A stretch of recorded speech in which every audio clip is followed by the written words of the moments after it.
good afternoon everyone. I'm Ramen Bukoy from BSN English 2B. And for today's video, we will discuss the following questions that Mom Elnita gave to us.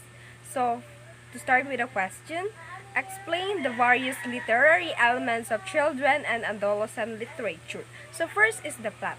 Plot is the sequence of events showing characters in action. Sequence is chosen by the author as the best way of telling the story.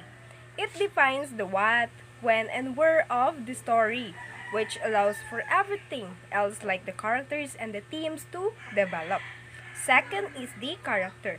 Character is used to mean a person or personified animal or object.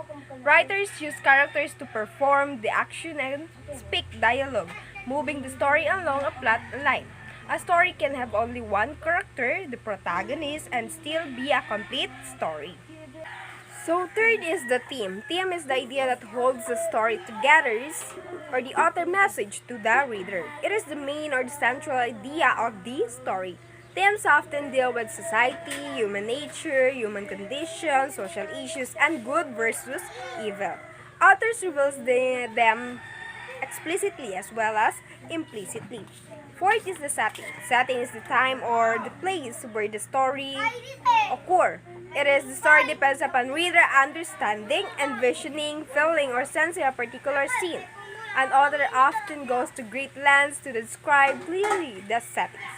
Settings not only help to clarify given story themes, but they can also help us to understand a character's worldview through how they think about their surroundings. So fifth is the style. Author's choice and arrangement of the words to create plot, characterization, settings, and themes. The author's word choice at the structure, figurative language, and sentence arrangement all work together to establish mood, images, and meaning in the text. For six is the point of view.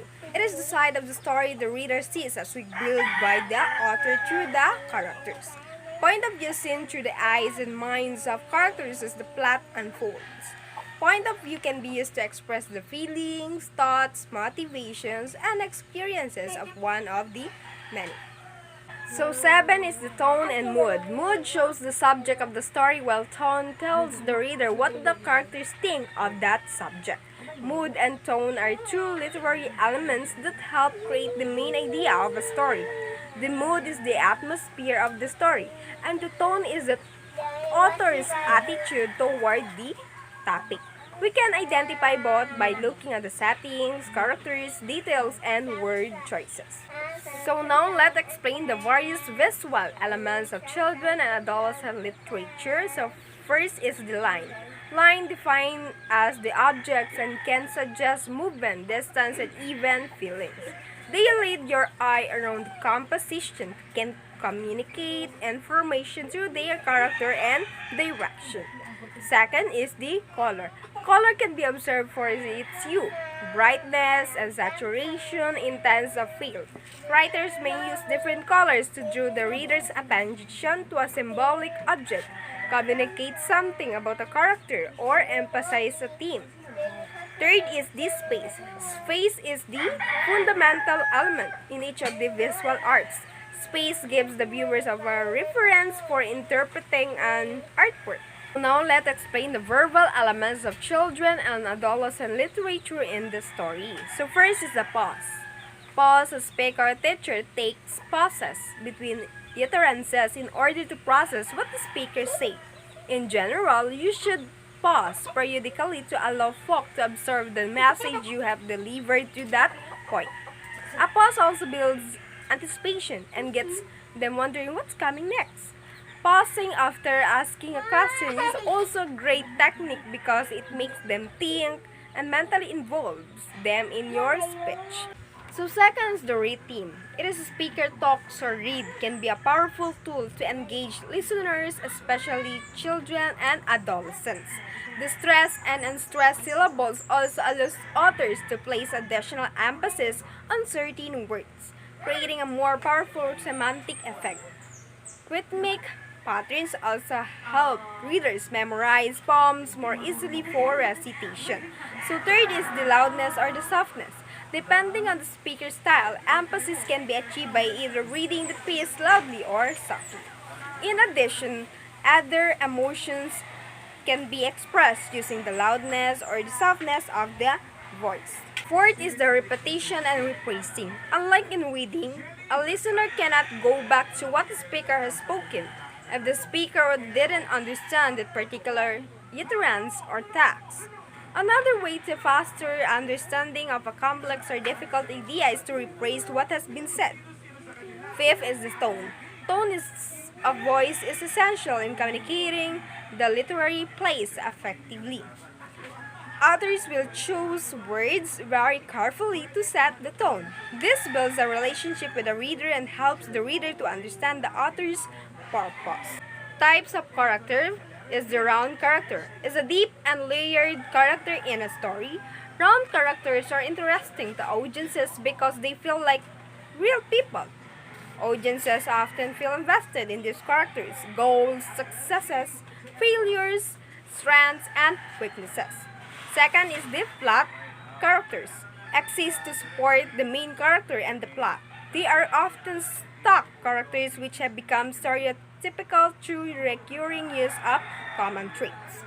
Plot characters inhabit various roles, but they all serve the protagonist's arc, often by providing critical information or acting as a catalyst. So third is the dynamic character. In contrast, it is the one that does undergo an important change in the course of the story. Often the protagonist of the novel, dynamic characters and the story as different people that they were at its beginning. Fourth is the static characters. In general, static characters are not the story drivers, but they are important because they emphasize the changes dynamic characters make. In addition, they help readers move across the plot even when the dynamic character can't yet or in deep conflict. So now let's discuss the characteristics of settings. First is time defined as past, present, or future. It can also be a particular season or time of day. Second is settings can develop through illustration or text.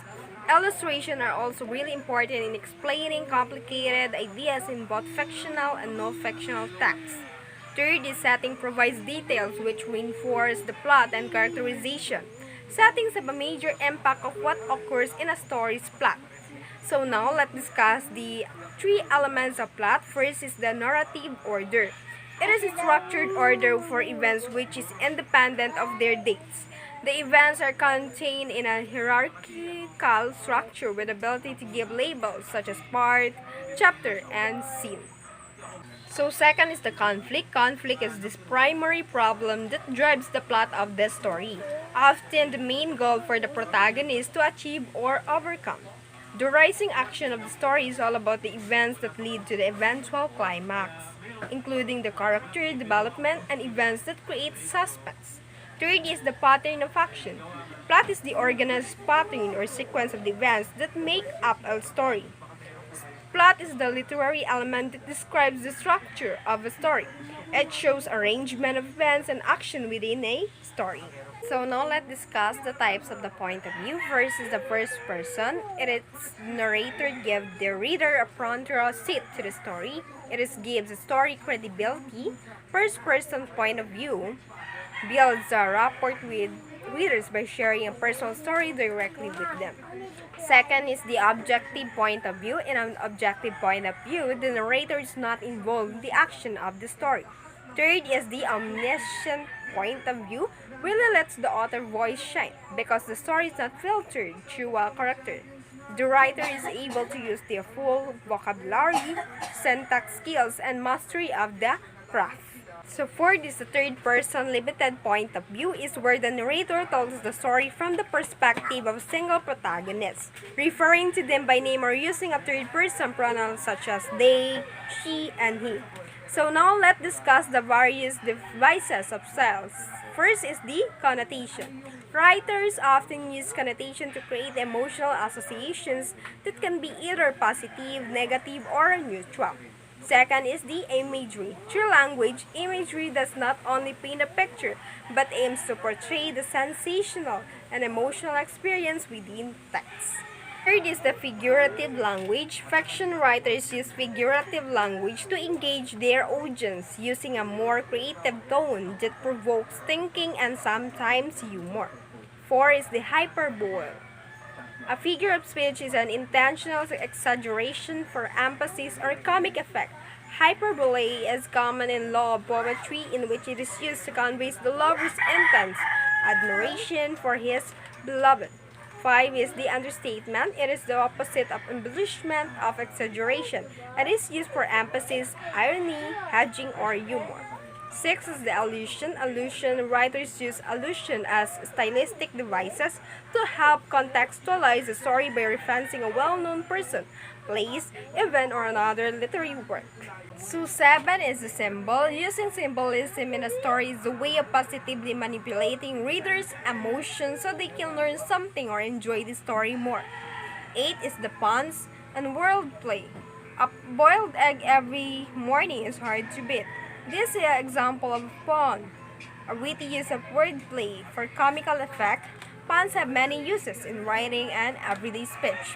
They can be used to achieve a rhetorical or humorous effect in a piece of writing, like for example, or an icebreaker at a party.